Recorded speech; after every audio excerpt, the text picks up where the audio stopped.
গোলপাতার ছাউনির বেড়া টিন সেটের একটি পুরাতন বাড়ির সামনে এসে নিলয় দাঁড়ালো।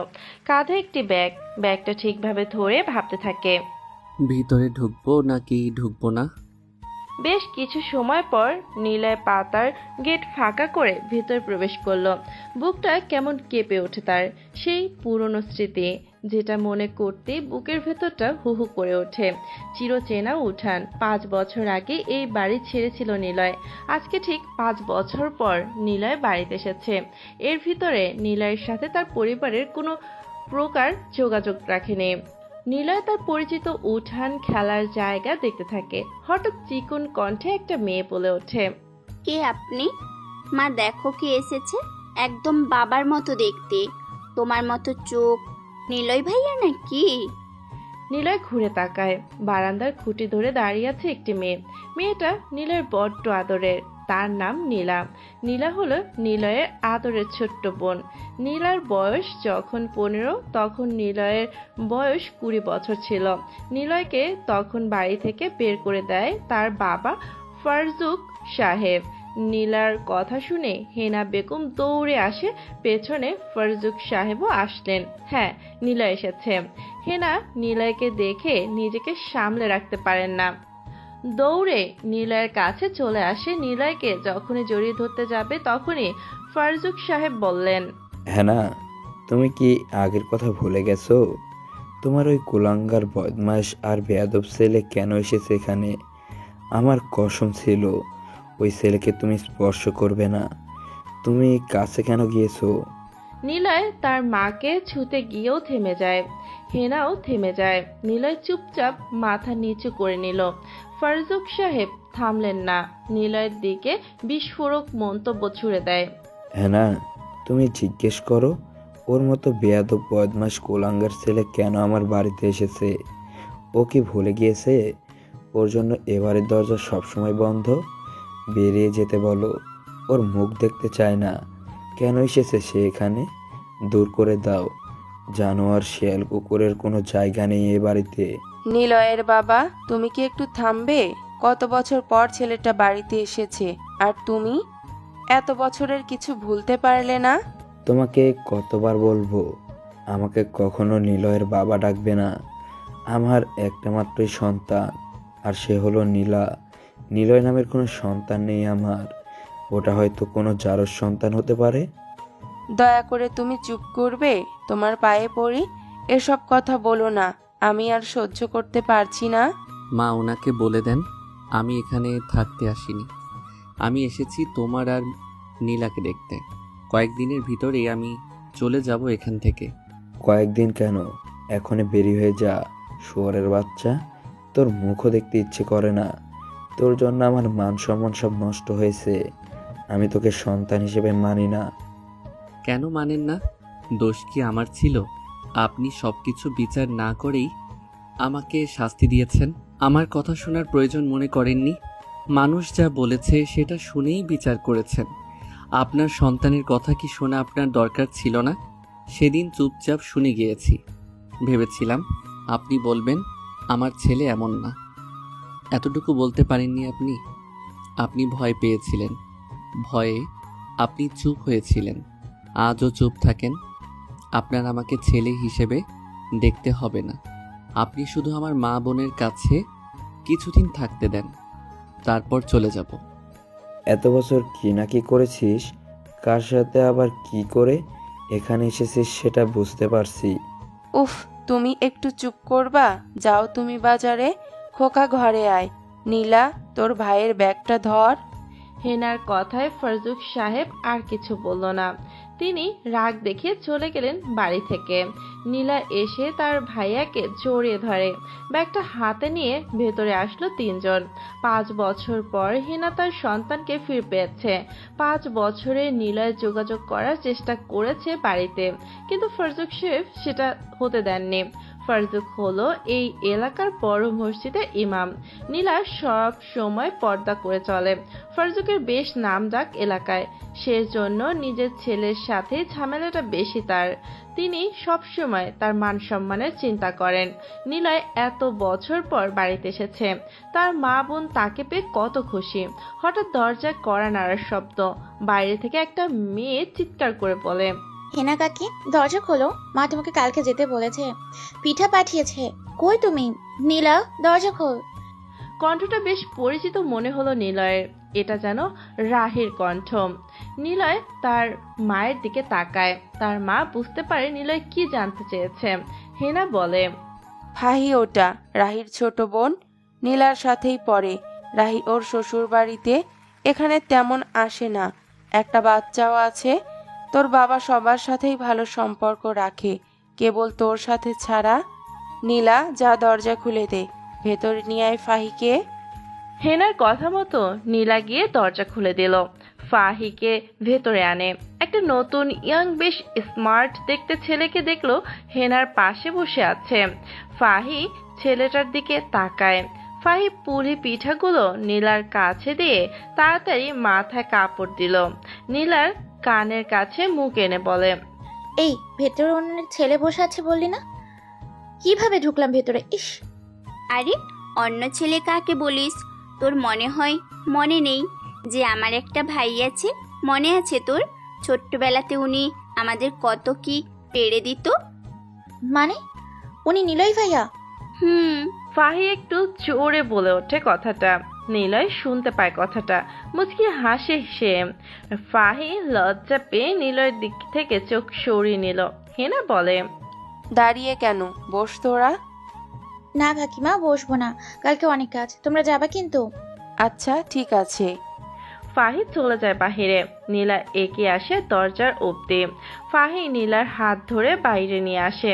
নীলা বলে, কি হয়েছে? এভাবে টেনে আনলি কেন? ওটা সত্যি নীলয় ভাইয়া তো? হ্যাঁ, কেন? কি হয়েছে?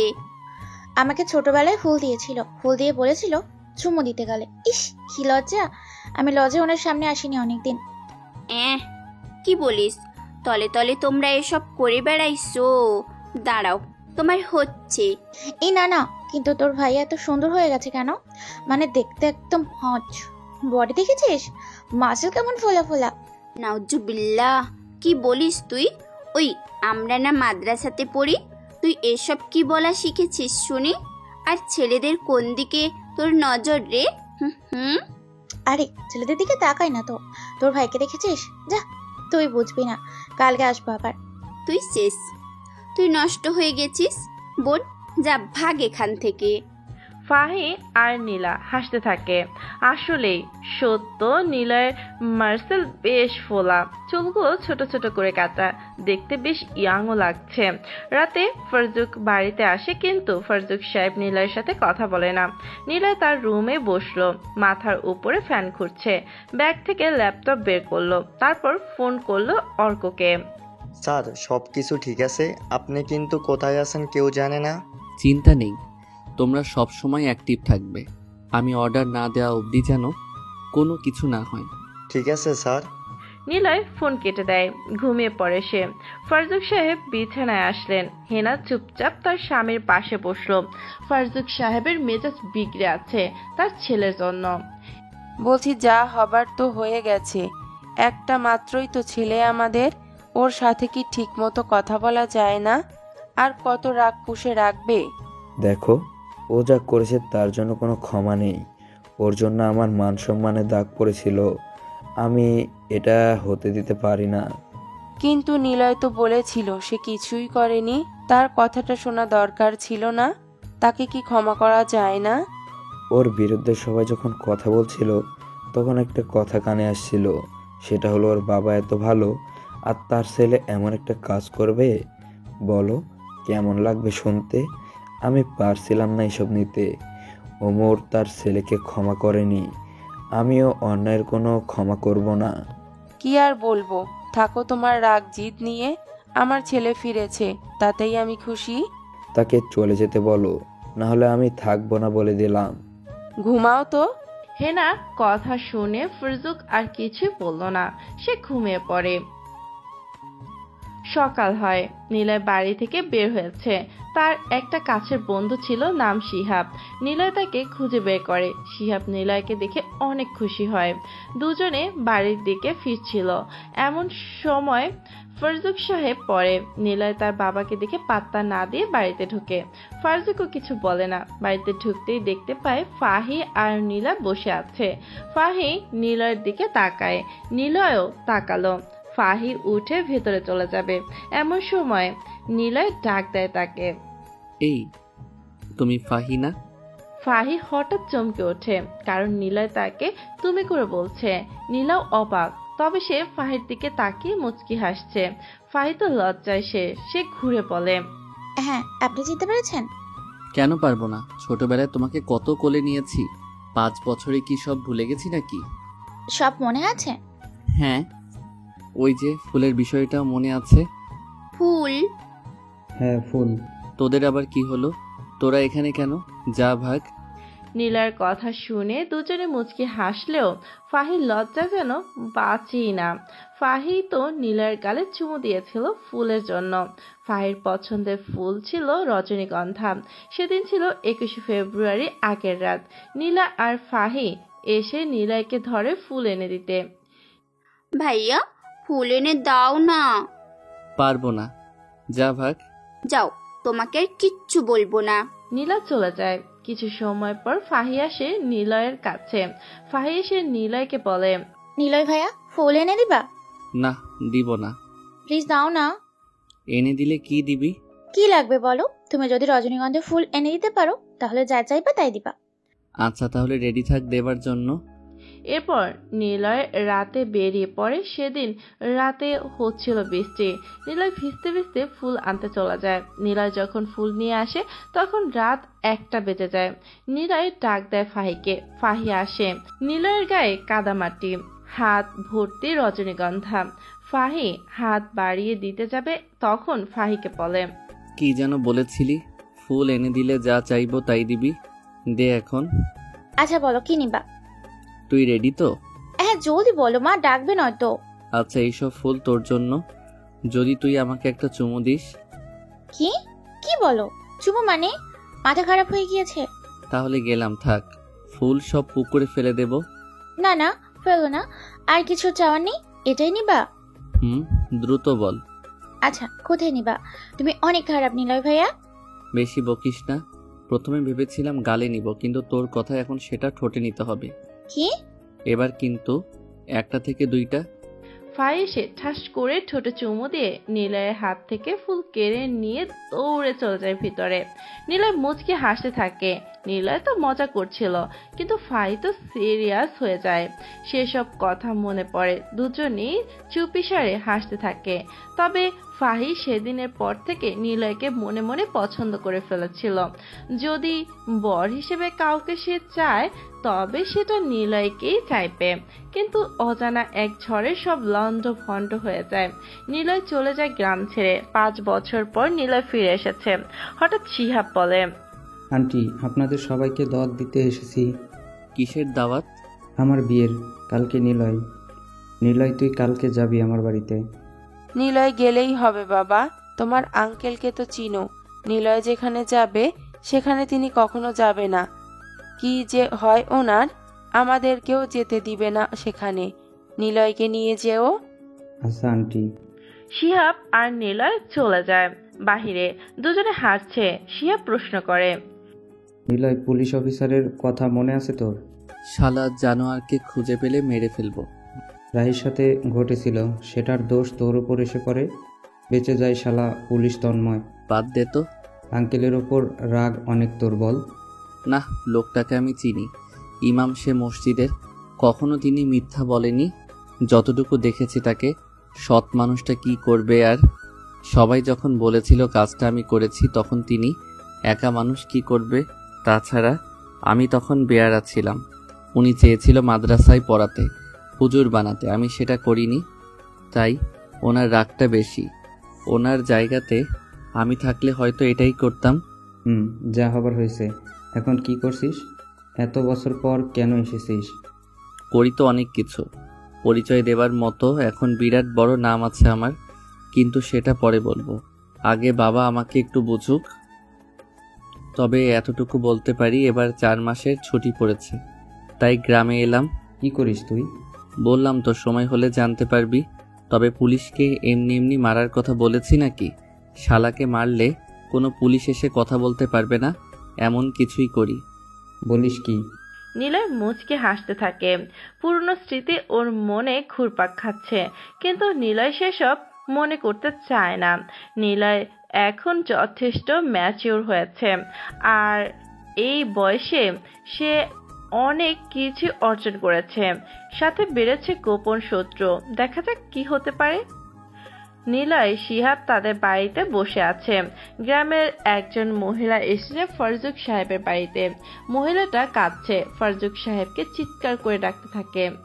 ইমাম সাহেব বাড়িতে আছেন, জলদি বের হন, আমার ছেলেকে বাঁচান ইমাম সাহেব। মহিলাটার কান্না শুনে বাড়ির ভেতর থেকে সবাই বের হলো। একটা জীর্ণ শীর্ণ দেহের একটা মহিলা দাঁড়িয়ে আছে, চিৎকার করে কাঁদছে। তার কান্নার শব্দ শুনে পাশের বাড়ি থেকে ফাহি আর তার বাবা মা এগিয়ে আসে। ফারজুক সাহেব আসরের নামাজ পড়ে মাত্র বাড়িতে এসেছে, আর তখনই এমন কান্নার শব্দ শুনতে পায়। কি হয়েছে রাশেদের মা? তুমি এভাবে কাঁদছো কেন? সব ঠিক আছে? ইমাম সাহেব কিছুই ঠিক নেই। আমি রাশেদকে বলেছিলাম চেয়ারম্যানের কোনো কাজে তুই যাস না। পলাটা আমার চেয়ারম্যানের কাজে গিয়েছিল। চেয়ারম্যান ওর ভ্যানে কি সব মাল উঠিয়েছে। এখন পুলিশ অফিসার তনয় আছে, সে আমার পলাডারে ধইরা অনেক মারছে, থানাতে নিয়ে গেছে। আমি গিয়েছিলাম, আমাকে অনেক গালিগালাজ করেছে, আমার কাছে 2 লাখ টাকা চেয়েছে। আমার একটা ছেলে, বাবা নেই ওর। আপনার সহযোগিতায় ওরে একটা ভ্যান কিনে দিয়েছিলাম, সেই ভ্যানে করেই চেয়ারম্যানের কাজ করত। আজকে আমার ছেলে থানায়, সে কিছু জানেই না। ভাই, আমার ছেলেকে বাঁচান। কি বলেন আপা? রাশেদ তো বাচ্চা, এখনো 20 বছর বয়সও হয়নি, আমাদের নীলার থেকেও ছোট। অতটুকু বাচ্চাকে পুলিশ ধরেছে? ভালো ছেলে, সে এমন করবে না। মনে হচ্ছে পুলিশ আর চেয়ারম্যানের একটা কানেকশন আছে। নিলয়ের বাবা, তুমি যাও না, তোমার তো মানুষের সাথে ওঠা বসা আছে, দেখো না কিছু করতে পারো কি? আমার ছেলের গা থেকে রক্ত পড়েছে ভাই, আমার ছেলে মরে যাবে। ও মরলে আমি কিভাবে থাকবো? নুন আনতে পান্তা ফুরায়, 2 লাখ টাকা কই পাবো আমি? আচ্ছা রাশেদের মা, তুমি চিন্তা করো না, ভাই যাচ্ছে। হেনা আপা, ওনাকে একটু পানি দাও। আসো ভাবি, ভেতরে আসো। ওই নীলা, পানি আনতো। রাশেদের মা, তুমি বসো, আমি যাচ্ছি থানাতে। ফারজুক সাহেব বাড়ি থেকে বের হয়। হেনা আর বিথি বেগম একসাথে রাশেদের মাকে ধরে বারান্দায় বসালো। ফাহি আর নীলা পানি এনে দেয় তাকে। ছেলের জন্য কাঁদতে কাঁদতে পানিটুকু খেতে পারল না। নীলয় আর শিহাব দূরে দাঁড়ানো। ফাহিম বাবা তাকিয়ে আছে নিলয়ের দিকে। ওনার নাম আরশাদ। আরশাদ নিলয়ের দিকে তাকিয়ে থাকে। 5 বছর পর নিলয় বাড়িতে ফিরেছে, অথচ তাদের সাথে দেখা করেনি। দেখা করবেই বা কি করে? সবকিছু তো আর আগের মতো নেই। আরশাদ থানার ওসি তন্ময়ের কথা চিন্তা করে জোরে একটা শ্বাস নিল। তিনিও বেরিয়ে যান, ফারজুক সাহেবের পেছনে ছুটতে থাকেন। নিলয় শিহাবকে প্রশ্ন করে, ঘটনা কি রে? আর বলিস না রে, চেয়ারম্যান হারুন মিয়া বড্ড বেয়ারা হয়েছে। তুই যখন ছিলি তখন তার বাবা চেয়ারম্যান ছিল, বাবা মরার পর চেয়ারম্যান অন্য একজন হয়েছিল। তোর বাবাকে সবাই বলেছিল মেম্বারে দাঁড়াতে, কিন্তু তোর বাবা কখনো এসবে যায়নি। তখন কাশেম চেয়ারম্যান হয়, কিন্তু যেদিন ভোটে পাশ করে সেদিন রাতেই কাশেম খুন হয়। গ্রামে সবাই জানে কাশেম খুন কেন হয়েছিল আর কে করেছিল। খুনটা করেছিল হারুন। হারুনের থেকে 10,000 ভোট বেশি পেয়েছিল কাশেম।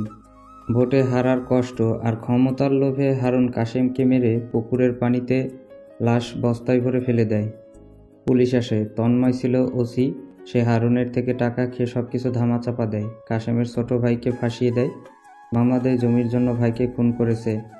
অথচ হারুন বেঁচে যায়। পরে সে ক্ষমতায় আসে, তারপর এলাকার সবাইকে জ্বালিয়ে মারে। নেশা করার জন্য বিভিন্ন জিনিস কিনে আনে, যারে পায় তারে দিয়ে সেটা আনে। মনে হয় রাশেদকে দিয়ে ওর মাল আনিয়েছে, আর পুলিশ হাবিলদার তো রাশেদকে ধরেছে। এতক্ষণে দেখবি মাল ঠিকই হারুনের কাছে পৌঁছে গেছে, কিন্তু মাল যে আনছে সে থানাতে মার খাচ্ছে। ফাঁসবে রাশেদ। রাশেদকে চিনলি না? তোর মনে নেই? ওই যে তুই যেদিন ঢাকা থেকে চলে যাচ্ছিলি, সেদিন তোর বাবাকে তোর হয়ে বোঝাচ্ছিল। তোদের জমিতে যে কাজ করতো রহিম চাচার ছেলে রাশেদ। ও, বুঝতে পেরেছি। এজন্য নামটা চেনা চেনা লাগছে। পিচ্চি ছেলে পিছে পিছে ঘুরতো সে সময়। আচ্ছা চলো। কোথায়? থানাতে। তোর বাবা গিয়েছে তো, ওখানে গেলে সমস্যা হবে? আরে বাবা গিয়েছে তার কাজে, আমি যাব আমার কাজে। চল না, দেখতে পারবি। নিলয় আর শিহাব উঠানে পা রাখে, তখনই হিনা বলে, কোথাও যাচ্ছিস তোরা? দেখতে যাচ্ছি রাশেদকে। চুপচাপ বাড়িতে বস। তোর বাবা গিয়েছে। কিন্তু বাবা কিছুই করতে পারবে না, রাশেদকে তিনি আনতে পারবে না। তুই বেশি জানিস? তোর বাবার অনেকের সাথে ওঠা বসা আছে, কিছু একটা ব্যবস্থা করবে। কিন্তু বাবা ঘরে ভালোদের সাথে, কিন্তু বাবা এখন গিয়েছে জানোয়ারদের সাথে কথা বলতে, তাই সেখানে বাবার মতো মানুষের কাজ নেই। নিলয় আর দাঁড়ায় না, সোজা বাড়ি থেকে বের হয়ে আসে দ্রুত। তারপর বাইক নিয়ে শিহাবকে নিয়ে সোজা চলে আসে থানায়। ফারজুক আর আরশাদ থানাতে এসেছে। তন্ময় জানে গ্রামের কাউকে ধরলে ফারজুক সাহেব আসবেই থানাতে তাকে ছাড়াতে। তন্ময়ের সাথে এদের দুজনের ভালো শত্রুতা। তন্ময় সিগারেট জ্বালিয়েছে। ফারজুক সোজা এসে তন্ময়কে বলে, দেখো তন্ময়, তুমি কিন্তু দিন দিন তোমার সীমা অতিক্রম করছো। তোমার ভেতরে কি একটু মরণের ভয় নেই? আল্লাহর বিচার কিন্তু একদিন হবেই। আরে আমার কাছের লোক হুজুর সাহেব আসছেন, বসেন বসেন, কি খাবেন বলেন? এখানে খেতে আসেনি। তুমি রাশেদকে কেন থানাতে এনেছো? কি করেছে সে? কি করে নিছে? তার ভ্যানে 10 বোতল মদ আর ইয়াবা পাওয়া গেছে। বেটাকে ধরতেই চেয়ারম্যানের নাম বলে, কত বড় সাহস ওর! কাকা, আপনি আইছেন? আমি কিছু জানি না। আমার ভ্যানে প্রায় গেলে চেয়ারম্যান মাছের ড্রাম নিয়ে যেত। আমি জানি সেসবে মাছ থাকতো, কিন্তু আজকে আমি যখন 3 রাস্তার মোড়ে আসি তখন পুলিশ বাইক নিয়ে এসে আমাকে দাঁড় করায়। তারপর ভ্যানের চাবি কেড়ে নিয়ে আমাকে চড় দেয়। আমি চড় খেয়ে রাস্তায় পড়ি। তারপর আমার মাকে গালি। রাশেদ পুরো কথা শেষ করতে পারে না। তন্ময় রাশেদকে থামিয়ে বলে, খানকে পোলা, চুপ কর শালা। তুই এতটুকু বয়সে মালের ব্যবসা করিস? বল, কার হয়ে কাজ করিস? অফিসার দেখো, তুমি কিন্তু অনেক বেয়াদবি করছো। এর জবাব তোমাকে দিতে হবে। জবাব? কিসের জবাব? হ্যাঁ, বেতন তুই দিস। বেশি বগলে মুরব্বি মারবো না, সোজা তোদের দুজনকে চালান করে দেব। যা, বেরিয়ে যা থানা থেকে। থানা কি তোর বাপের? হ্যাঁ, যারে ধরবো তোর কথাতে ছাড়বো, মেরে তোকেও হাত পা ভেঙে দেবো বেটা হুজুর। তন্ময়, তুমি কিন্তু অমানুষের মতো করছো। চুপ কর হারামিরা, বেরিয়ে যা থানা থেকে। এরপর কখনো যদি থানাতে আসিস, তোদের কপালে দুঃখ আছে বলে দিলাম। ওহ, তাহলে তুমি অন্যায় কাজ করবে আর সেটার ফল পাবে না? রাশেদকে ছাড়বে না? আরে শালা! তন্ময় কথাটা বলে ফারজুকের পাঞ্জাবের কলার টেনে ধরে। ফারজুকের মাথা থেকে টুপি পড়ে যায়। ফারজুক তন্ময়ের দিকে তাকিয়ে থাকে। তন্ময় কলার টেনে ধরে হ্যাচকা টান দিয়ে ফারজুকের গালে চড় দেয়। ফারজুক মাথা নিচু করে নিল। আরশাদ নিচ থেকে টুপি তুলতে যায়। তন্ময় আবার গালি দিয়ে বলে, টুপি ওখানে থাকবে। রাশেদ আর টুপি নিয়ে 5 লক্ষ টাকা লাগবে। যা, ভাগ এখান থেকে। তোকে আল্লাহ। ভাই চলেন, আগে বাহিরে যাই। ফারজুককে টেনে নিয়ে আসে থানা থেকে আরশাদ। কি করবে বুঝতে পারছে না। কিছু মানুষদের কল করছে, কিন্তু হারুনের কথা শুনে তারা কিছু করতে পারবে না জানায়, কারণ সবাই হারুনের জন্য ঝামেলাতে জড়াতে চায় না। গ্রামের মেম্বারকেও কল দিয়েছে ফারজুক, কিন্তু কিছুতেই কাজ হয় না। মাগরিবের সময় হয়ে এসেছে, উনি বাড়িতে চলে যায়। নিলয় আর শিহাব এতক্ষণে সব দেখছে বাইরে থেকে। শিহাব বলে, নিলয় বাড়িতে চল। দেখলি না তন্ময় কেমন ব্যবহার করেছে তোর বাবার সাথে? ও অনেক খারাপ নিলয়। আমার কথা শোন, চল আমরা চলে যাই, নয়তো ভালোভাবে কথা বলে দেখবি কি বলে। হা হা হা, কথা বলবি? আচ্ছা চল, দেখি কি কথা বলিস। নিলয় তাচ্ছিলের কথা শুনে শিহাব ঘাবড়ে যায়। সে ভয় পেয়েছে। কি হতে যাচ্ছে শিহাব এখনো বুঝতে পারছে না। শিহাব বড় একটা ঠোক গেল। শিহাব আগে ভেতরে প্রবেশ করে, পেছনে নিলয়। তন্ময় নিলয়কে দেখে অবাক হয়। নিলয়কে সে চেনে ভালো করে। নিলয়ও তন্ময়কে ভালো করে জানে। নিলয়কে দেখেই তন্ময় বলে, আসেন আসেন, বসেন বস। হুজুরের ছেলে মিস্টার লম্পট, চরিত্রহীন, খারাপ ছেলে, আজ এত বছর পর এখানে? কি ব্যাপার, বাবার সম্মান ফেরত নিতে আসলি নাকি? তোর নিজেরই তো কোনো সম্মান নেই, তুই আবার কার সম্মানের জন্য আসলি? নিলয় কিছু না বলে মুচকি হেসে চেয়ারে বসলো। শিহাব কি বলবে ভেবে পাচ্ছে না, কারণ সেও এই বিষয়ের উপর বেশ ভালো করে জানে। নিলয় চুপচাপ রাশেদের দিকে তাকিয়ে আছে। শিহাব বলে, তন্ময় ভাই, আমরা এসেছিলাম রাশেদকে ছাড়ানোর জন্য। বেচারার বাপ নেই, মায়ের সাথে থাকে। সে এই বয়সে সংসার চালায়। যদি ওকে ছেড়ে দিতেন। কেন ছাড়বো? মদ আর ইয়াবা নিয়ে যাচ্ছিল, বেটাকে ধরেছি রাস্তাতেই। নিলয় ভাই, তুমি বাড়িতে আসছো? ভাই, আমাকে নিয়ে চলো। আমি কি জানতাম না, আমাকে মেরে স্বীকার করিয়েছে আমি যেন চেয়ারম্যানের নামে কিছু না বলি। শুয়োরের বাচ্চা, চুপ কর। বেশি কথা বললে এবার তোকে মেরে ফেলবো, বুঝেছিস তো? চুপচাপ বসে থাকবি। বল, তোরা যেন কি বলছিলিস? তন্ময় ওদের দুজনের দিকে আবার তাকালো। নিলয় চুপচাপ বসে আছে। শিহাবের তখন মনে পড়ে গত দিনের কথা। নিলয় বলেছিল তন্ময়কে মারলে তার কিচ্ছুই হবে না। যদি সেরকম কিছু হয়, শিহাব তন্ময়কে বলে, ভাই, ওই যে বলছিলাম ওকে ছেড়ে দিতে, বেচারার মা অনেক কান্নাকাটি করতেছে। আচ্ছা বুঝলাম, ছাড়তে পারি যদি টাকা জমা দিস। দিতে পারবি 2 লাখ?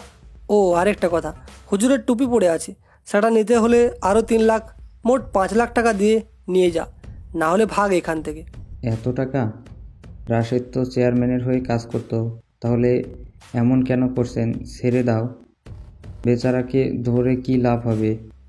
বেশি বকিস না তো, এখান থেকে ভাগ, কাজ আছে আমার। টাকা দেব? শিহাব চমকায়। ফারজুকের জমির পরিমাণ মাত্র 5 বিঘা, আর নিলয় টাকা দেবে। ফারজুকের কাছে তো টাকা নেই, তাহলে নিলয় টাকা কোথায় পাবে? শিহাব নিলয়ের হাত ধরে। নিলয় বলে, মানুষ জান্নাতে যাওয়ার জন্য ভালো কাজ করে, মানুষ বুঝতে পারার থেকেই লোভী হয়। ভালো কাজের ফলস্বরূপ জান্নাত গিফট পায়, কিন্তু তোর জন্য আখিরাত নয়, তোর জন্য দুনিয়া নরক হবে। নিলয় কথাগুলো বলে পকেট থেকে একটা চেক বই বের করে, তারপর চেকে টাকার অঙ্ক বসিয়ে সাইন করে দেয়। চেক পেপারে তন্ময়ের দিকে বাড়ি দিয়ে বলে, নে, এখানে 5 কোটি টাকা আছে। গুড, যা রাশেদকে নিয়ে যা, আর সাথে টুপিটাও নিয়ে যা। তোর হুজুর বাবার মাথায় পরিয়ে দিস। তুই টাকা চেয়েছিস, পেয়েছিস। হ্যাঁ, হিসাব ক্লিয়ার। সেন্ট্রি রাশেদকে ছেড়ে দাও। শিহাব রাশেদকে নিয়ে গাড়িতে তুলে দিয়ে আয়। আর তন্ময়, হিসেব তো ক্লিয়ার হয়নি। হয়নি মানে? যা চেয়েছি পেয়েছিও, আর কি লাগবে? তুই আমার বাবার পাঞ্জাবির কলার ধরেছিলি, থানার পুলিশরা দাঁড়িয়ে দেখেছিল, তার গালে চড় মেরেছিলি, তার মাথা থেকে টুপি পড়ে গিয়েছিল, তুই সেটা পা দিয়ে সরিয়েছিস, কাউকে তুলতে দিসনি। আমার বাবা কেবল গোসল ও ঘুমানোর সময় মাথা থেকে টুপি খুলে, আর তুই আজকে তাকে টুপি ছাড়া বের করেছিস, তাকে অপমান করেছিস। সেসব ফেরত দে, সেসবের হিসেব এখনো বাকি। তন্ময় টেবিলের উপর বসা ছিল। শিহাব এতক্ষণে রাশেদকে রেখে আবার চলে এসেছে ভেতরে। নীলয়ের কথা শুনে তন্ময় বসা থেকে উঠে দাঁড়ায়। রাগ জমা হয় তার। সে বলে, ভাই দেখ, অনেক বছর তোকে দেখিনি, ভালো লাগছিল। এখন তুই যা, বাচ্চাদের মতো জেদ করিস না, ওসব নিয়ে তোর ভাবতে হবে না। শোন, তোকে যেটা বলেছি সেটা করবি। একটা গাড়িতে পুলিশ সহ যাবি আমাদের বাড়িতে, তারপর আমার বাবাকে ভদ্রভাবে ডাকবি, তিনি সামনে আসবে। টুপিটা তোর পুলিশি ইউনিফর্মের সাথে মুছে নিয়ে সেটাতে চুমু দিয়ে আমার বাবার মাথায় টুপি পরিয়ে দিবি। এরপর ওনার হাতে চুমু দিয়ে বলবি, আমার ভুল হয়েছে, আমাকে মাফ করে দেন, আপনি যা বলবেন তাই হবে। যা তন্ময়, আমি থানাতে আছি। নীলয়ের কথা শুনে তন্ময় কিছু সময় নীলয়ের মুখের দিকে তাকিয়ে থাকে। তারপর হো হো করে জোরে হেসে উঠল তন্ময়।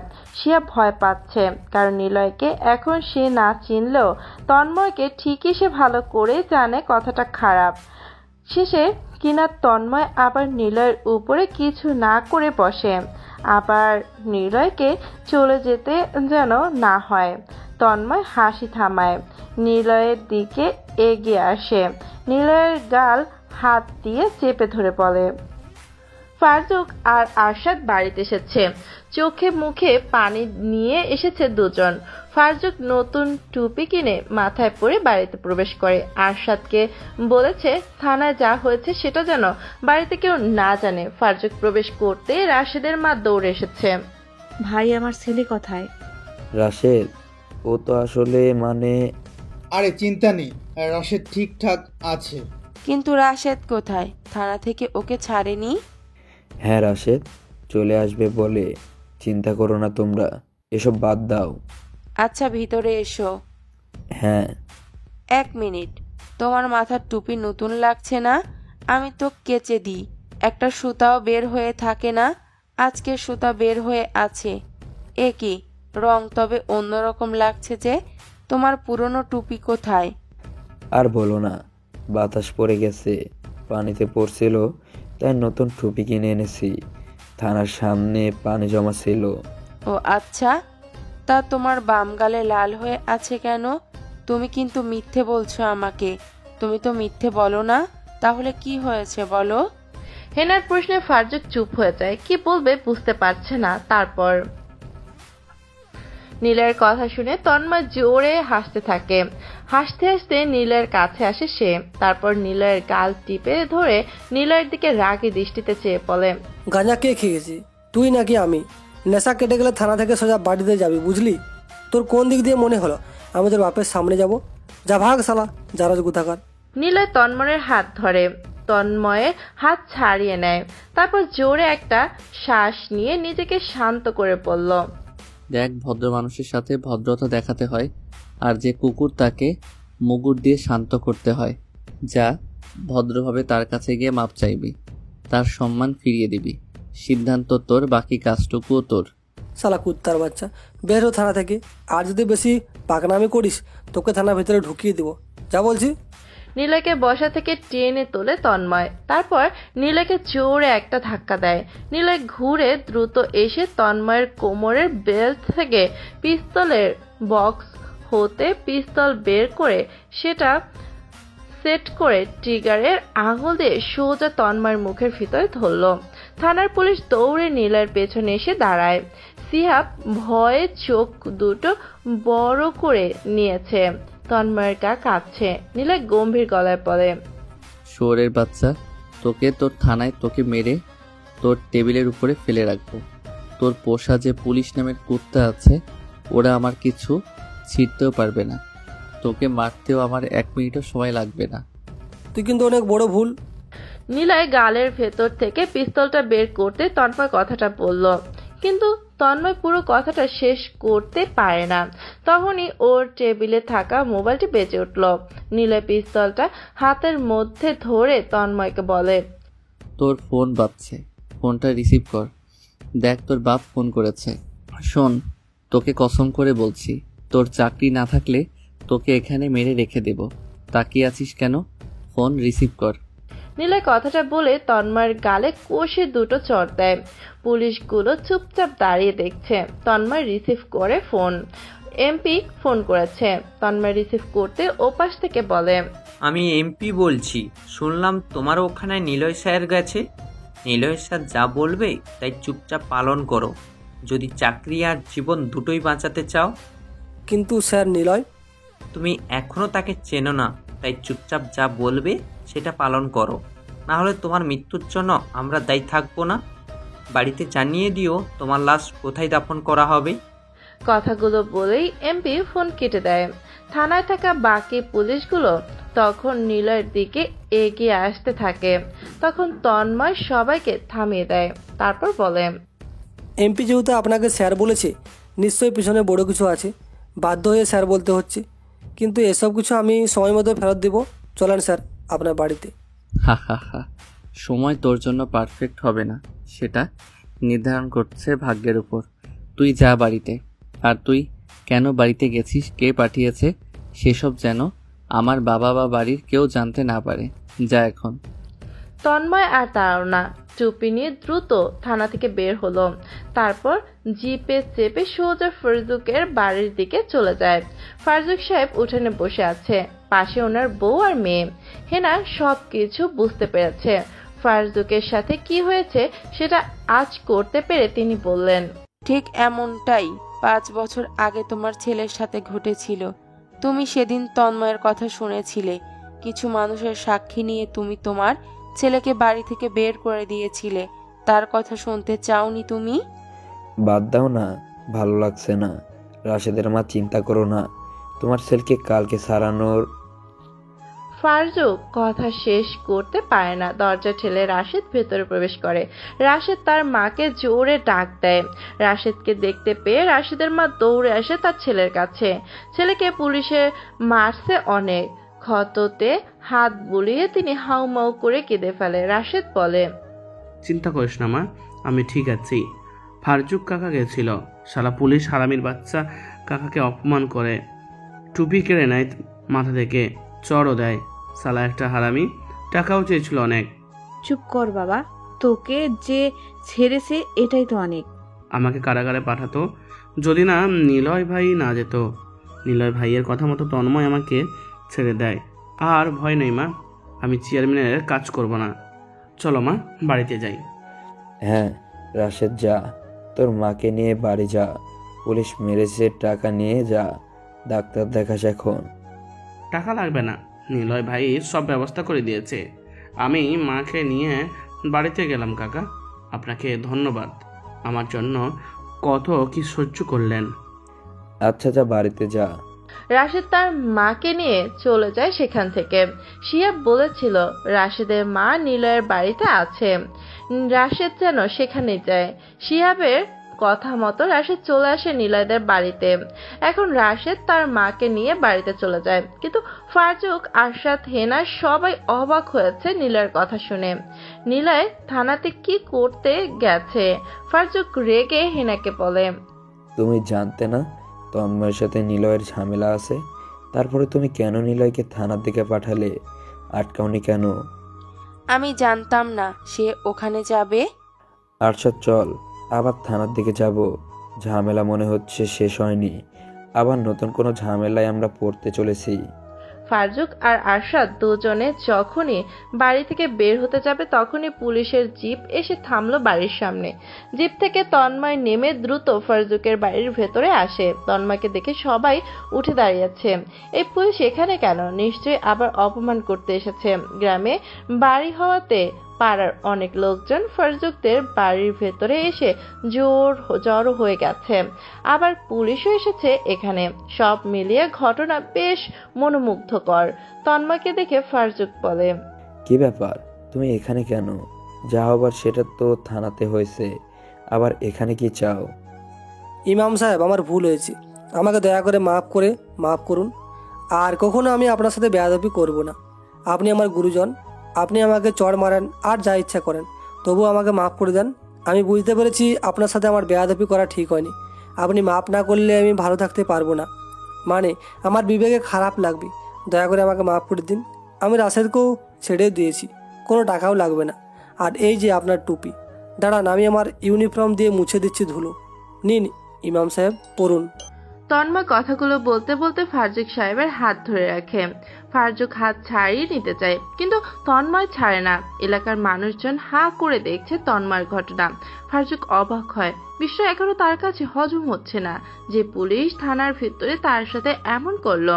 এখনো 2 ঘন্টা হয়নি, আর এরই মধ্যে ওই পুলিশ সোজা বাড়িতে এসে কাঁদো কাঁদো গলায় সবার সামনে মাপ চাচ্ছে। ফারজুক কি বলবে বুঝতে পারে না, তবে তন্ময়ও ওনার হাত ছেড়ে দিচ্ছে না। দেখো, তুমি কি বলছো বুঝতে পারছি না।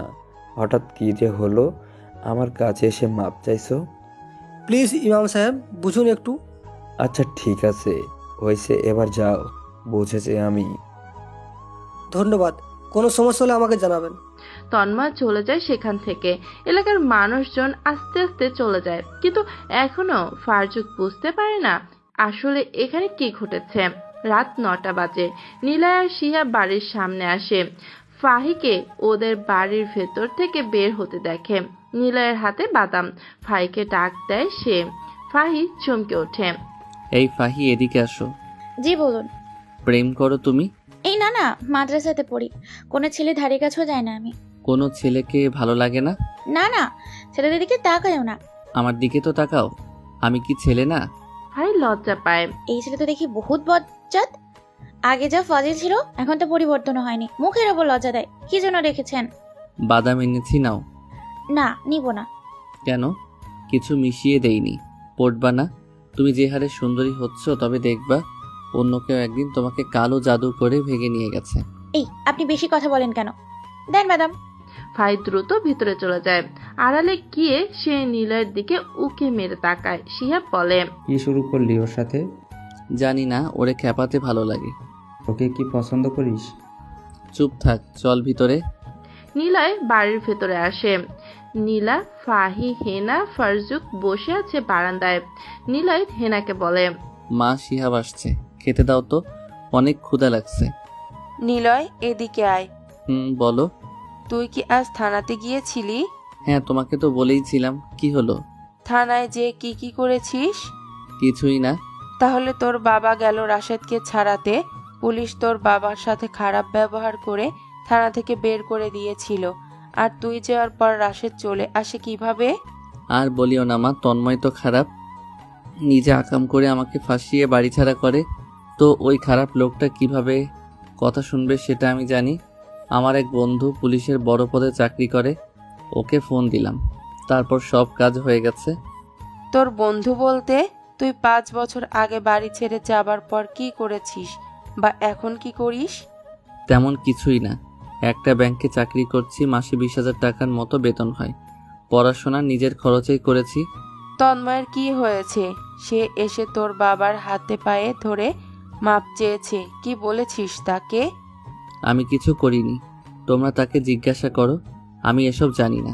শিহাবকে জিগাও, সে ছিল আমার সাথে। হ্যাঁ আন্টি, আমরা গেছিলাম থানায়, তারপর ভালোভাবে কথা বললাম, পর একটা ফোন আসে, তারপর সে রাশেদকে ছেড়ে দেয়। আমরা থানা থেকে বের হই, রাশেদকে মেডিসিন কেনার টাকা দিই, এরপর বাজারে ঘুরে এইমাত্র বাড়িতে এলাম। আচ্ছা, ফ্রেশ হয়ে আয়, খাবার দিচ্ছি। হেনার কথা বলে সেখান থেকে চলে যায়। নিলয় আর শিহাব চলে আসে নিজেদের রুমে। নিলয় জোরে একটা শ্বাস নেয়। নিলয়কে শিহাব বলে, তুই যা বলতে বললি সবটা বললাম, এবার বল তুই কি করিস? আরে বাবা, বললাম তো, সময় হলে জানতে পারবি। তবে এতটুকু জেনে রাখ, কারো ক্ষমতা নেই আমার পরিবারকে আমার সামনে ছোট করবে। দেখ নিলয়, তুই যখন পিস্তল নিয়ে তন্ময়কে হুমকি দিছিলি, তোকে দেখে আমার স্বাভাবিক মনে হয়নি, আমি ভয় পেয়েছিলাম। বাদ দে, চল খাবার খাই। নিলয় ঘুম থেকে উঠেছে। শিহাবের বিয়েটা পিছিয়েছে আরো একদিন, এর জন্য আপাতত কাজ নেই। ঘুম থেকে উঠেই সে রান্নাঘরের দিকে যাবার জন্য পা বাড়ায়। এমন সময় নীলা আর ফাহির কথা শুনতে পায়। ওরা দুজন হেনার সাথে কথা বলছে। মা, আমি কি আর মাদ্রাসাতে যাব না? কতদিন হলো আমি ক্লাসে যাই না। হ্যাঁ কাকিমা, তুমি একটু আমার মা বাবাকে বলো না, আমাদের তো কোনো দোষ নাই, আমরা তো কিচ্ছু করিনি, তাহলে কেন আমাদের এবার ক্লাসে যেতে বারণ করো? একটু বুঝো না কেন তোমরা? দেখ, এসব নিয়ে আমি কি বলবো জানি না, ছেলেগুলো খারাপ, রোজ বিরক্ত করতো। এখন তোরা যদি রোজ যাস তাহলে রোজই সমস্যা হবে। এর থেকে বাড়িতে থাক, ছেলে দেখতে আসলে বিয়ে শাদী দিয়ে দিব। কিন্তু বিরক্ত তো ওরা করে, আমরা তো কিচ্ছু করি না, চুপচাপ আসি আর যাই। পেছন পেছন বাড়ি অবধি আসলে আমরা কি করব? তোদেরকে রাস্তায় দাঁড় করিয়ে কথা বলে, মানুষজন দেখলে কি বলে জানিস? বলে তোরা নাকি তাদের সাথে দাঁড়িয়ে গল্প করিস। মানুষজন নানান কথা বলে, কোন দিন কি হবে কে জানে। তোদের বাবাকেও শাসিয়েছে, বাড়ি থেকে তোদের দুজনকে তুলে নিয়ে যাবার কথাও বলেছে। তোর বাবা বুঝিয়েও কাজ হয়নি, এর থেকে তোদের বাড়িতেই থাকা ভালো। তাহলে পড়াশোনা? এত পড়াশোনা করে আর লাভ নেই। সামনে পরীক্ষা আছে মা, মাসখানেক হলো মাদ্রাসাতে যাচ্ছি না। ওরা চেয়ারম্যানের ছেলেপুলেরা বাইক নিয়ে ঘোরে, তোদের দুজনের পেছনে লাগছে অনেক মাস হয়েছে। তোদের বাবারা যে বিচার দিয়েছে এতে ওদের রাগ আরো বেশি। বাহিরে কি না কি হবে। দূর, ভালোই লাগে না। ওই শোন, এসব কথা যেন নিলয়ের কানে না যায়। ওরা দুজন আর কিছু না বলে রান্নাঘর থেকে বের হলো। নীলার খালি গা, সে ঘুম থেকে উঠে আর কিছু পরেনি, পরনে একটা ট্রাউজার আর গায়ে কোনো কাপড় নেই, চুলগুলো ছোট ছোট তবে বেশ মানানসই। ফাহি নিলয়ের দিকে হাঁ করে তাকিয়ে আছে। নিলয়ের টাইট বডি, যাকে বলে 6 ভাঁজের সুঠাম দেহ। ফাহি নীলাকে বলে, নীলা বুঝলি, তোর ভাই একটা বেশরম। আগে যা ফাজিল ছিল, কিন্তু এখন মনে হচ্ছে আরো বেশি হয়েছে। আমার ভাই আবার তোর সাথে কি করলো? হুম, আবারও কি ফুল দিল নাকি? আর বুঝি না, তুই আজকাল ঘুরে ফিরে আমার ভাইয়ার কথা বলিস কেন? এই চুপ থাক, ওইদিকে দেখ, তোর ভাইয়া লজ্জা শরম হারিয়ে গেছে। খালি গায়ে কেমনে দাঁড়িয়ে ব্রাশ করছে, ইস, লজ্জাও করে না? তোর তো নজর খারাপ। আর ভাইয়া কি জানে তুই আসছিস? আর তোর লজ্জা হলো হঠাৎ এত কেন? আগে তো তোর এমন হতো না। সারাদিন তো ভাইয়ার সাথে টম অ্যান্ড জেরির মতো লেগে থাকতি, আরো কত কি করতি। থাক, সেসব আর নাই বলি। দাঁড়া, ভাইয়াকে ডাকি, বলবো তুই ডাকছিস, কাছ থেকে দেখবি। নীলার কথা শুনে ফাহিয়ার সেখানে দাঁড়ায় না, দৌড়ে ভিতরে চলে যায়। নীলা হাসতে থাকে। নিলয় সকালের খাবার খায়। বাড়ি থেকে যখন বের হতে যাবে তখনই নীলা আসে নিলয়ের সামনে। নিলয়কে বলে, ভাইয়া, তুমি সকালে খালি গায়ে বাইরে আসছিলা কেন? ফাহি দেখেছে হাঁ করে তাকিয়েছিল। নীলা শোন। হ্যাঁ বলো ভাইয়া। কালকে থেকে মাদ্রাসাতে যাবি। মাদ্রাসাতে? কিন্তু আবার কি? বলছি তো যাবি, সমস্যা নেই, আমি আছি তো। নীলা মাথা নাড়ায়, তবে মুখে কিছু বলে না। সে কি বলবে বুঝতেও পারে না, তবে ভয় যে পাচ্ছে সেটা নীলার চেহারাতে স্পষ্ট দেখা যাচ্ছে। নীলা বাড়ির ভেতরে আসলো।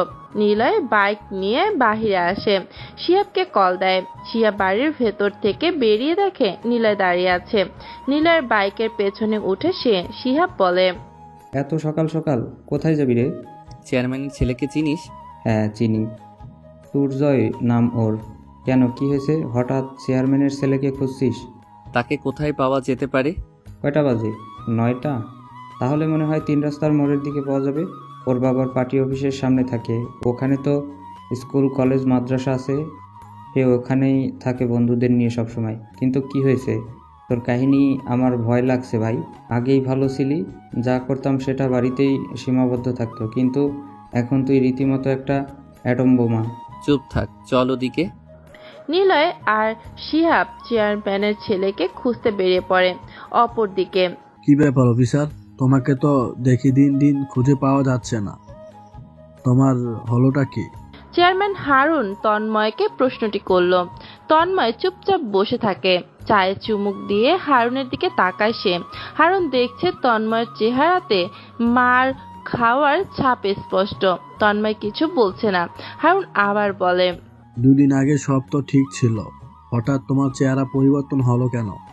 আর রাশেদ কই, তার কি খবর বললে না তো? চেয়ারম্যান সাহেব, রাশেদ আপনার মাল টানতে গিয়ে আমাদের অফিসারের হাতে ধরা পড়ে, তাকে থানায় ধরে আনে পুলিশ।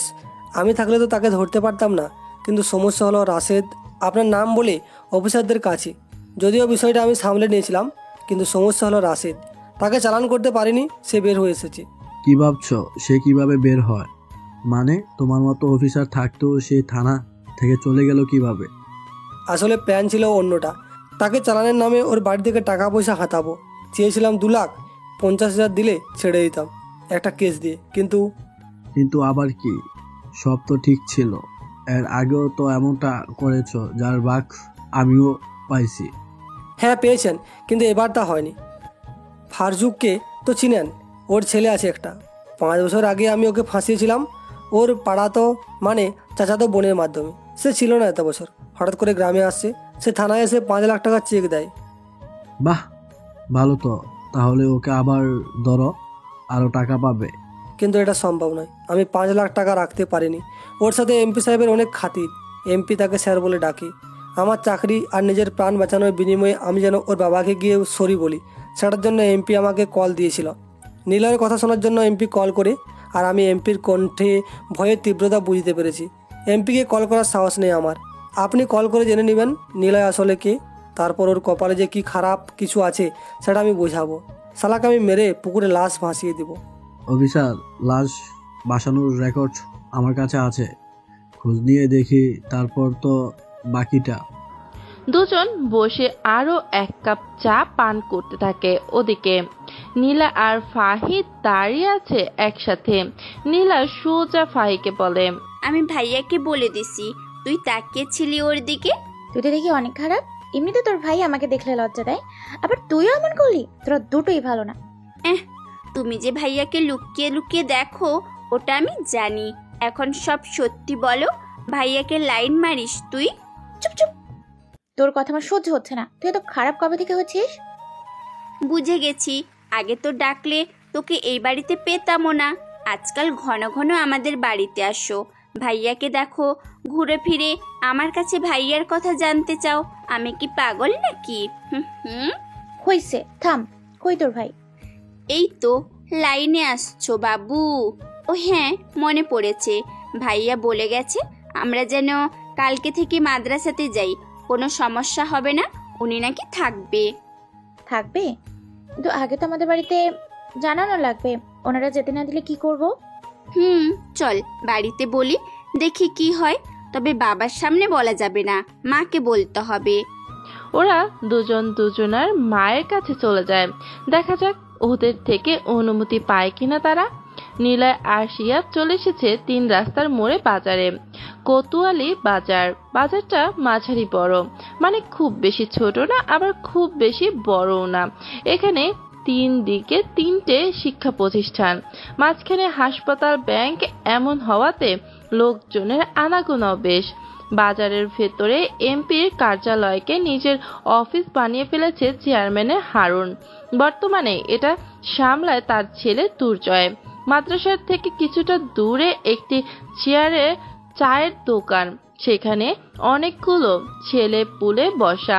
হাই স্কুলের সামনেও একই অবস্থা, কলেজের সামনের চিত্র যেন একই রকম। নিলয় বেশ কিছু সময় দাঁড়িয়ে থেকে লক্ষ্য করে সব ছেলেগুলো দুর্জয়ের সাথে কানেক্টেড। নিলয়, বাজারে আসলি যে? দরকার। তুই যেন কাকে খুঁজছিলি? ও, চেয়ারম্যানের ছেলে দুর্জয় কিনা? ওই দেখ, মাদ্রাসার সামনে যে দোকানটা দেখছিস, 4 সিগারেট হাতে, মাথায় ক্যাপ পরা একটা ছেলে বসা, ওটাই হারুনের ছেলে দুর্জয়। সামনে দেখ, ওর 6 লাখ টাকার বাইক রাখা। বেটা ওই বাইকে করে মেয়েদের পিছু নেয়। আমিও দেখেছি, নীলা আর ফারিহার পেছনে সবচাইতে বেশি ঘুরেছে। কতবার যে তোদের বাড়িতে গিয়ে হুমকি দিয়ে আসছে। ওর পাশে যে ছেলেটা আছে, ওর নাম শাকিল। শাকিল পছন্দ করে ফাহিকে, আর দুর্জয় পছন্দ করে তোর বোনকে। মানে এটা মোটামুটি ছেলেপুলেরা সবাই জানে। এবার চল বাড়ির দিকে ফিরি, বিয়ের বিষয় নিয়ে আলোচনা আছে। বাড়িতে যখন যাব তখনই যাবি, চুপচাপ বসে থাক। এত বেশি কথা বলিস কেন? তুই না দুর্জয়কে দেখতে চেয়েছিলি, দেখালাম। চল এবার। বাইকটা লক করে আয় আমার সাথে। নিলয় কথাটা বলে চলে যায় বাজারের ভিতর। সে এসে সোজা দুর্জয়ের সামনে আসলো। ওরা সবাই বসে আছে সেখানে। নতুন একটা ছেলেকে দেখতে পায় তারা। মুখে কোনো দাড়ি নেই, চুলগুলো ছোট ছোট করে সাইজ ভাবে কাটা। টি শার্ট হাতা থেকে বাহু বেশ ভালোভাবেই বোঝা যাচ্ছে। বেশ সুঠাম দেহ নিলয়ে। দুর্জয়দের বয়সে অল্প, নীলাদের থেকে 1-1.5 বছর বড় হবে। নীলা গিয়ে প্রথমেই সালাম দেয়। ওরা কিছু সময় অবাক হয়ে পরক্ষণে ওরা সালামের উত্তর দিল। দুর্জয় ভাই, আপনি? হ্যাঁ, কিন্তু তোমাদেরকে তো ঠিক চিনলাম না। আমাকে চিনবেন না, আমি বাড়িতে থাকি না। আসলে এখানে এসেছি আপনার সাথে কথা বলার জন্য। হ্যাঁ, আমি হলাম নীলার আপন বড় ভাই, ফাহির চাচাতো ভাই। নিশ্চয়ই আপনারা চিনেন। আরে বড় ভাই আপনি? আপনার কথা কখনো শুনিনি। আগে বলবেন তো, আপনি নীলার ভাই? কি হয়েছে নীলার? তাকে তো দেখছি না আজকাল মাদ্রাসাতে আসতে।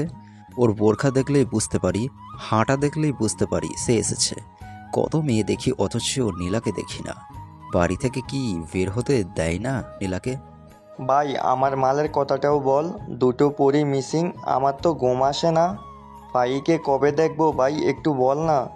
আরে আর সমস্যা কি, তাদের বড় ভাইয়েরা আসছে কথা বলতে, এখন থেকে পাবি। ওই গিট্টু, ভাইয়াদের জন্য সুন্দর করে চা সিগারেট দে। আমরা খাই না, এখানে এসেছি একটা কথা বলতে। হ্যাঁ বলুন ভাই। শুনেছি আমার বোনদের নাকি আপনারা বিরক্ত করেন। এটা ঠিক না। বিরক্ত করা কি ঠিক বলেন? সে তো ভয় পায়। এসব করা বাদ দিয়ে তোমরা কি পড়াশোনা করো না? নীলার কথা শুনে ওরা কিছু সময় চুপচাপ বসে থাকে, তারপর একসাথে জোরে হেসে ওঠে। নিলয় জানে এরা প্রথমে শুনবে না। নিলয়ের কথা শুনে হাসতে হাসতে তুর্জয় বলে, ওই সাকিল, বড় ভাই আসছে আমাদের বোঝাতে। শুনেছিস তো, ওর বাপও ভদ্রভাবে বুঝিয়ে চায়, আমরা শুনি না। এখন তার ভাই এসেছে বোঝাতে। ভয় পাইছিস তোরা? আমি কিন্তু অনেক ভয় পাইছি রে। দেখেন, আপনারা ছোট ভাই, তবুও সম্মান নিয়ে ভদ্রতা নিয়ে বললাম পড়াশোনা করো। যেই মেয়ে ভালোবাসবে না তার পিছে ঘুরে কোনো লাভ নেই। যদি থাকে ভাগ্যে আপনা আপনি আসিবে। তার পিছু ঘুরে তার সাথে কথা বলে তাকে প্রপোজ করেও যখন পেলে না, তখন নিশ্চয়ই তার পিছু ছাড়া উচিত, তাই না? কেন শুধু শুধু বিরক্ত করবা? বাড়ি অবধি যাবা, তুলে আনার হুমকি দিবা, তাদের পরিবারকে অপমান করবা। এগুলো তো ঠিক না, তাই না? আমার বোন, তাই আমি এসেছি বোঝাতে। তোমার বোন থাকলে তুমি হয়তো এসে মারতে। সবাই কিন্তু বোঝাবে না। তাই তোমার উচিত এসব নিয়ে আর পড়ে না থেকে নিজের ক্যারিয়ারের দিকে ফোকাস করো। মেয়ে মানুষ সার্টিফিকেট দেখে, তোমার 6 প্যাক ওয়ালা বডি দেখে কাছে আসবে না।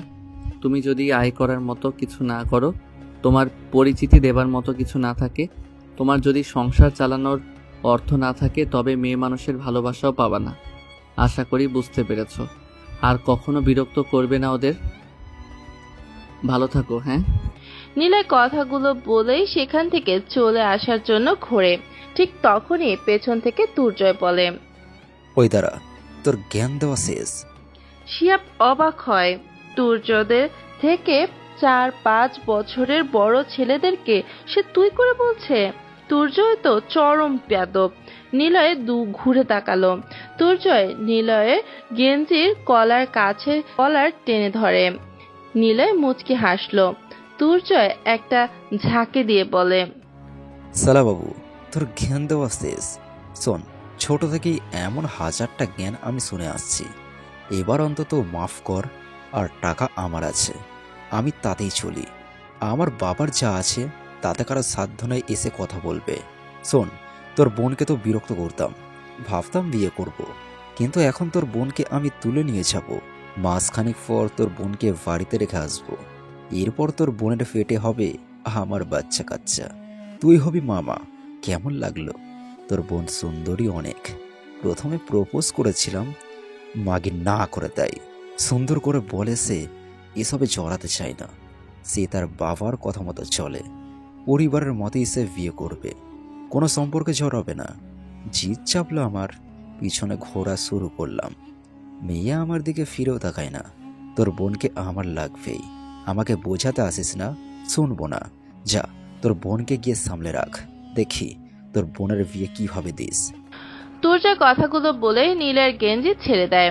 শিহাব নীলয়ের হাত ধরে কানের কাছে মুখ এনে বলে, নিলয় ফিরে চল, এরা কিন্তু পোলাপান ভালো না।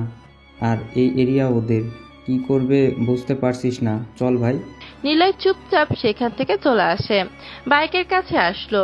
পেছন থেকে ওরা হাসতে থাকে, সেটা শুনতে পায় নিলয়। শিহাব বলে, কি ভাবছিস? ভাবছি এটা বাজার, এখানে কিছু হলে বাবা জানতে পারবে। মানুষটা আবার আমাকে সবসময় ভুলই বুঝে গেল। চলো তাহলে আগে বাবার সাথেই কথা বলে আসি, তারপর না হয় দেখা যাবে। সকাল পেরিয়ে দুপুর হয়। নিলয়রা বাড়ির দিকে আসতে থাকে। নীলা হেনার কাছে এসেছে। কালকে মাদ্রাসাতে যাবে বলে সরাসরি তার মাকে বলছে, মা, কালকে মাদ্রাসাতে যাব, ভাইয়া বলেছে যেতে। তার মানে নিলয় শুনেছে সব? তুই বলেছিস নিলয়কে? কি বলেছিস? আমি কিছুই বলিনি। সে বলে কালকে থেকে যেন মাদ্রাসাতে যাই, সে থাকবে সাথে, সে আনা নেওয়া করবে। ও আচ্ছা, কিন্তু রাস্তায় যদি ঝামেলা হয়? নিলয় আনা নেওয়া করলে ভালো, কিন্তু ভয় তো অন্য জায়গাতে। তোর ভাইকে যদি তুর্জেরা মারে? আরে না, কিছুই হবে না, ভাইয়া সামলে নেবে। কথা বলে দেখো। আচ্ছা। নীলা চলে যায় সেখান থেকে। দুপুর হয়ে এসেছে। নিলয় যে কোথায় গেছে কে জানে। নিলয় বাইক নিয়ে সোজা মসজিদের সামনে আসলো। অজু করে জোহরের নামাজ পড়ে তার বাবার পিছনে ফারজুক সাহেব বেশ সুন্দর করে তেলাওয়াত করতে পারেন। যদিও জোহরের নামাজে উচ্চ স্বরে তেলাওয়াত নেই, কিন্তু নিলয় তার বাবার সুর জানে। ফারজুক নামাজ পড়িয়ে বের হবেন, তখনই নিলয় ডাক দেয় তার বাবাকে। এই যে ইমাম সাহেব, শুনুন, আপনাকে বাবা বলে ডাকতে বারণ করেছিলেন। ফারজুক সাহেব নিলয়ের কথা শুনে দাঁড়ায়। মসজিদের ভেতরে বসলেন তিনি। নিলয় এসে বসলো। মসজিদে দুজন মানুষ। নিলয় তার বাবার সামনে বসে বলে, দেখুন, মসজিদে বসে বলছি, 5 বছর আগে আপনি যে বিষয়ের উপরে ভুল বুঝেছিলেন সেটা সত্য নয়। আপনি আপনার মতো বুঝেছিলেন, কিন্তু সেদিন যা ঘটেছিল সেটা কেবল আমি, রাহি, তন্ময় আর শিহাব জানি। আপনারা কিছুই জানেন না। আমি সেসব নিয়ে কথা বলতে চাচ্ছি না। আমি খোঁজ পেয়েছি চেয়ারম্যানের ছেলে তুর্জয় নীলাকে বিরক্ত করে। আপনি মুখে মানুন আর না মানুন, আপনি সৎ হলে নিশ্চয়ই মেনে নেবেন নীলা আমার বোন। আর আমার বোনকে কেউ যদি বাজে কথা বলে আমার কি হবে মনের ভিতরে ভাবেন। ওহ, তাহলে সব কিছু তুমি জানো দেখছি। যাক, রেগে কথা বলছেন না, এটা শুনে ভালো লাগলো। মসজিদের ভিতর বলে কি রাগ নেই? কি বলতে এসেছো বলো। বলছি, তুর্জয়কে নিয়ে আপনার কানে যা আসুক আপনি সেটা চুপচাপ শুনবেন, বাকিটা আমি দেখব। ও হ্যাঁ, নীলা আর ফাহিকে আমি মাদ্রাসা থেকে আনবো আর নিয়ে যাব। নীলয় কথাগুলো বলে বাইরে চলে আসে। ফারজুক সাহেব নীলয়ের দিকে তাকিয়ে থাকে এক দৃষ্টিতে। 5 বছর পর কথা হচ্ছে বাপ বেটার ভিতরে।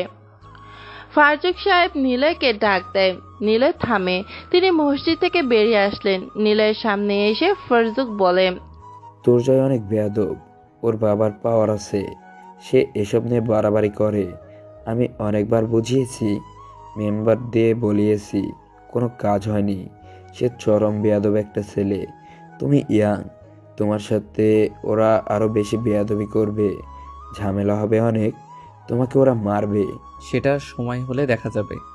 আপনি শুধু নিজের জায়গাটা দেখুন, আর যা কিছু হোক আগে আমার থেকে শুনবেন।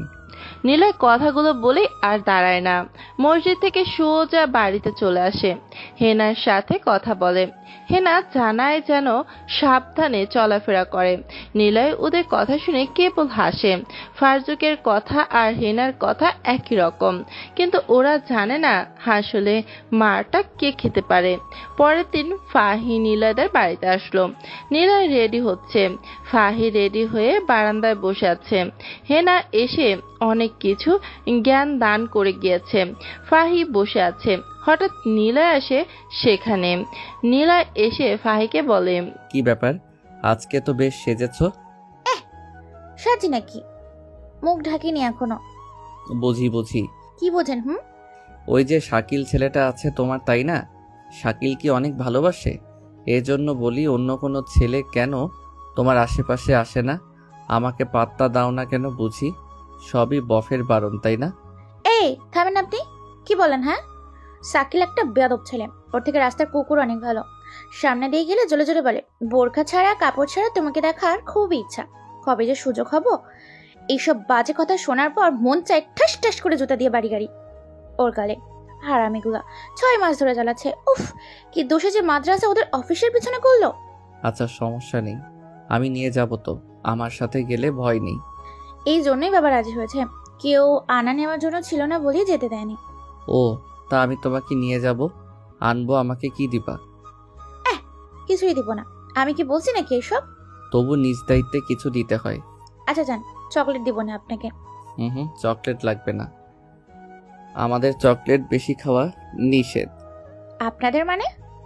মানে আমাদের ক্যাম্পে এসব চলে না। ক্যাম্প? আরে, আমাদের অফিসে কাজের যা চাপ, তাতে এসব চকলেট কখন খাবো? কাজের জন্য বস নিষেধ করেছে। অন্য কিছু লাগবে। অন্য কিছু কি? নীলয় ফাহির কাছে সরে আসে, কানের কাছে মুখ এনে বলে, ফুল দেবার পর যেটা দিয়েছিলে সেটা বলে না করব না। নীলয় কথাটা বলেই হেনার কাছে চলে আসে। ফাহি হাঁ করে নীলয়ের চলে যাওয়ার দিকে তাকিয়ে থাকে।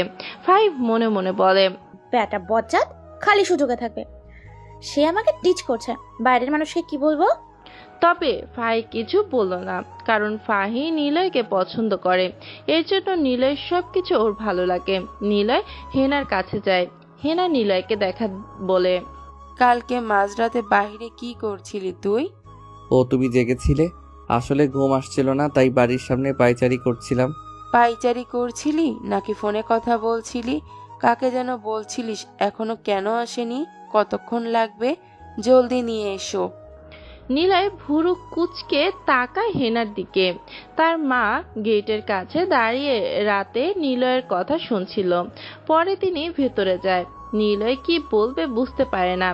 যেটার ভয়ে নিলয় বাড়ির কথা না বলে বাহিরে গিয়ে কথা বলছিল, সেটাতেই নিলয় এখন ধরা পড়ে গেছে। কালকে নিলয় অর্ককে ফোন করে। অর্ক নিলয়ের সবচাইতে কাছের একজন। অর্ককে যা বলা হয় অর্ক সেটাই করে। কালকে যখন শিহাবকে নামিয়ে মসজিদে প্রবেশ করে, তখন নিলয় অর্ককে মেসেজ করে জিনিসটা আনতে বলে দেয়, আর সেটা যেন মাঝ রাতেই আসে। কিন্তু রাত যখন 2টা বাজে তখনও অর্কের খবর নেই। রাত 3টার সময় কোতোয়ারি বাজারে এসে অর্ক ফোন করে। তখন নিলয় কথা বলার জন্য দরজা খোলে। এমন সময় হেনা তাহাজ্জুদ নামাজ পড়ার জন্য ওঠে। উঠতেই দেখতে পায় নিলয় ফোন কানে ধরে বলে, কোথায় তুমি? বাজার থেকে বাম পাশে রাস্তা বরাবর চলে আসো, লোকেশন দিচ্ছি, আমি বাহিরে থাকবো। কথা বলতে বলতে নিলয় বাহিরে আসে। হেনাও বাহিরে আসে। তখন নিলয়কে কথা বলতে শুনতে পায়। নিলয় তার মায়ের দিকে তাকিয়ে বলে, মা, কত বছর হলো তোমার পিঠা খাই না। আমাদের ক্যাম্পে মেয়েরা কোনো কাজের না। ক্যাম্প মানে অফিসের ক্যাম্প আছে একটা, সেখানে আমরা অফিসিয়ালি কাজের বাইরে অন্য টপিক নিয়ে কাজ করি। মাসে একবার করে আমাদের এই ক্যাম্প তৈরি করা হয়। সেখানে জীবনমুখী কার্যক্রম বিষয় নিয়ে আলোচনা করা হয়। সেখানে অফিসের বাহিরেও ছেলে মেয়েদেরকে প্রশিক্ষণের কাজ করানো হয়ে থাকে, এজন্য বললাম। ও আচ্ছা, বল কি পিঠা খাবি? ভাইয়া আমি রেডি, চলো এখন। নিলয় দ্রুত তার মায়ের থেকে পালিয়ে আসে। নিলয় আগে থেকে রেডি হয়েছিল, সাদা শার্ট আর তার উপরে মেরুন রঙের শার্ট পরা, জুতার কালার হালকা লাল। নিলয়কে বেশ লাগছে। কাঁধে একটা ছোট ব্যাগ। রাশেদকে কল করে নিলয় ডেকেছে ভ্যান নিয়ে আসার জন্য। নিলয় আর শিহাব ভ্যানের পেছনে বসলো, আর ফাহিও নীলা ভ্যানের সামনে বসেছে। 4 জন মাদ্রাসার দিকে যেতে থাকে।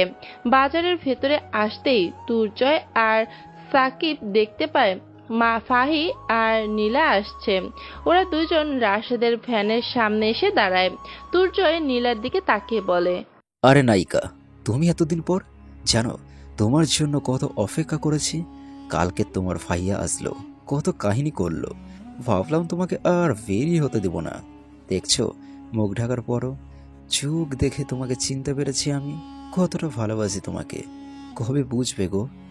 আর জানেমান, তোমার জন্য আমার রুম সবসময় রেডি। কবে একটু ভালোবাসা দিবা? তোমাকে কত আদর করব জানো তা? ভাই, আপনারা খালি এমন করেন কেন? ছেড়ে দেন, ওদের দেরি হয়ে যাচ্ছে। আরে তুই আবার কবে থেকে কথা বলা ধরছিস? যা ভাগ এখান থেকে। নিলয় নামলো ভ্যান থেকে। নিলয়কে দেখে ওরা নিলয়ের কাছে আসে। ভ্যানের সামনে থেকে সরে যায় সবাই। নিলয় ইশারা করে রাশেদকে যেন ওদের দুজনকে মাদ্রাসার গেটের কাছে নামিয়ে দেয়। রাশেদ ভ্যান টেনে সোজা চলে আসে সেখানে। নিলয়কে দেখে তুর্জয় বলে, কি ব্যাপার বড় ভাই, বডিগার্ড হয়ে আসলে যে? তুমি কি মনে করেছো তুমি আসার পর আমরা ওদের কিছুই বলবো না? বলেছি না, ওদেরকে তুলে নিয়ে যাবো। আমাদের ক্ষমতা সম্পর্কে তোমার কোনো ধারণা নেই। দেখ ভাই, ছোট মানুষ, ছোট মানুষের মতো থাক। যা তোর বাবার সাথে ঘুরবি ফিরবি, এখানে কোনো কাজ নেই। তোর সাহস সম্পর্কে আমি জানি। নীলার কথা শুনে তুর্জয় সহ বাকিরা অবাক হয়, কারণ কেউ ওদেরকে কখনো এভাবে তুই করে বলে না। নীলয়ের দিকে তাকিয়ে ওরা আবার হেসে দেয়। ওরা হাসতে হাসতে নীলয়কে বলে, ভাই, তোর সাহস একটু বেশি মনে হচ্ছে। তবে আমার সাহস দেখতে চাস? দেখবি তোর বোনকে ওর ক্লাসে গিয়ে হাত ধরে হাতে চুমু দিয়ে আসবো। ওই চল, ওদের বোনকে আজকে বোঝাবো আমরা কি করতে পারি। কথাগুলো বলেই ওরা 5 জন মাদ্রাসার ভেতরে প্রবেশ করে বাইক নিয়ে। গেটে ওদেরকে আটকে ছিল, কিন্তু ওরা দারোয়ানকে ধরে চড় থাপ্পড় দেয়। এরপর সোজা মাদ্রাসার ভেতরে প্রবেশ করে। শিহাব বলে, নিলয় তুই এটা কি করলি? ওরা কিন্তু অমানুষ, ওরা যা ইচ্ছে তাই করতে পারে। আজকে অনেক খারাপ কিছু ঘটবে, কি যে হবে আমার অনেক ভয় লাগছে রে। নিলয় মুচকি হাসে, তারপর গেটের দিকে এগিয়ে যায়। সে পেটের উপর থেকে ব্যাগটা নামিয়ে রাশেদের ভ্যানের উপর রাখে, তারপর শার্ট খুলে সেটাও রাখলো ভ্যানের উপরে। ওদিকে তুর্জয়েরা বাইক রেখে দুই তলাতে চলে আসে। নীলাদের ক্লাসরুমে আসে তুর্জয়। নীলা আর ফাহিম কাছে আসে তুর্জয় আর শাকিল, তারপর কাশেমকে বলে, এই না ফোন, ভিডিও কর, ওর ভাইকে দেখাবি। এই তোমরা মাদ্রাসার ভিতরে কেন? যাও না, এটা মহিলা মাদ্রাসা, বেরিয়ে যাও। চুপ মাদার। তুর্জয় কথাটা বলেই একটা ছুরি বের করে কোমর থেকে। স্যার ভয়ে আর কোনো কথা বলে না। তুর্জয় নীলার কাছে আসে, নীলার হাত ধরে। শাকিলও সেম কাজটা করে, দুজন দুই মেয়ের হাত ধরে। ওদিকে নীলয় ব্যাগটা থেকে একটা MP5 গান বের করলো, তারপর সোজা হেঁটে মাদ্রাসার ভিতরে আসে। নীলয় দেখে তুর্জয়ের ছেলেপুলেরা 2 তলাতে আছে। নীলয় M5 নিয়ে সোজা 2 তলার দিকে আসতে থাকে।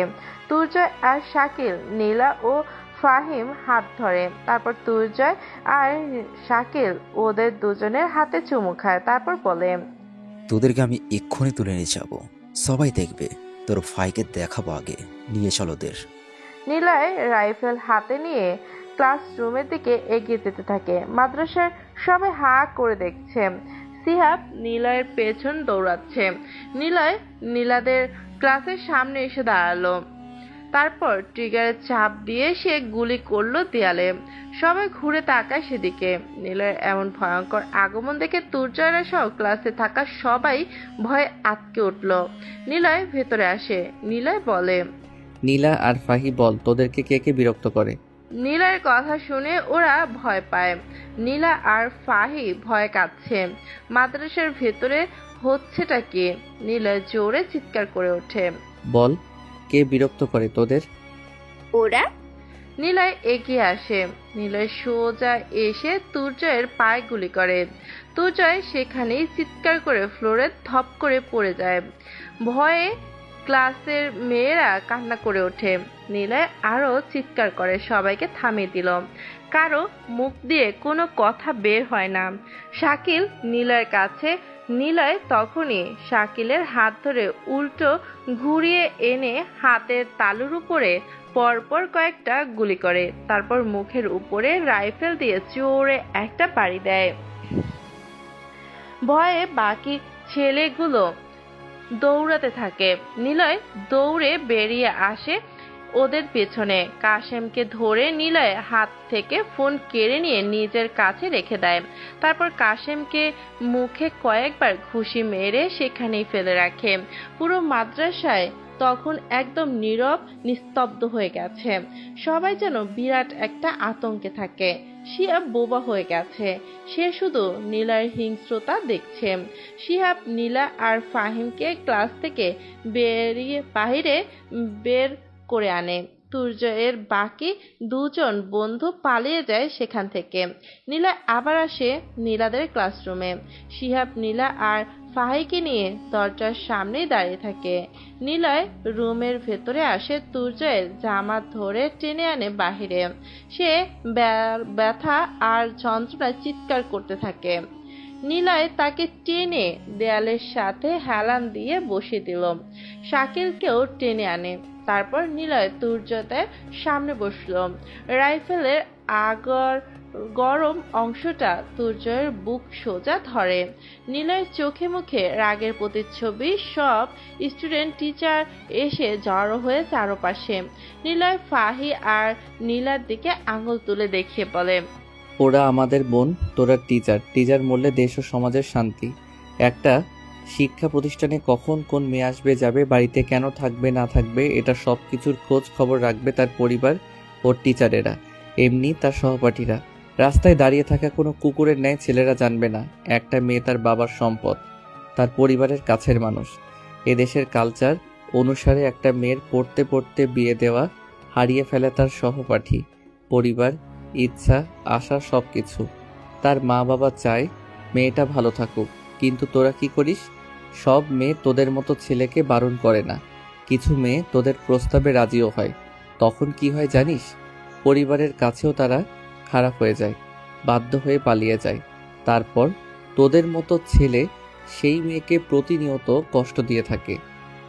মেয়েদেরকে পর্দাতে থাকতে বলার আগে তুই তোর চোখের জিনাকে সংযত কর। মেয়েরা নিজেদেরকে ঢাকবে, তোরা নিজেদের চোখকে পর্দা করবি। মেয়েরা যাকে পছন্দ করবে তার কাছে যাবে, এটা তার ব্যক্তিগত ব্যাপার। তোর মতো ছেলেকে যদি কেউ পছন্দ করে সেটাও তার ব্যক্তিগত বিষয়, কিন্তু অন্যের মেয়েকে তোর কখনো টিচ করার অধিকার নেই।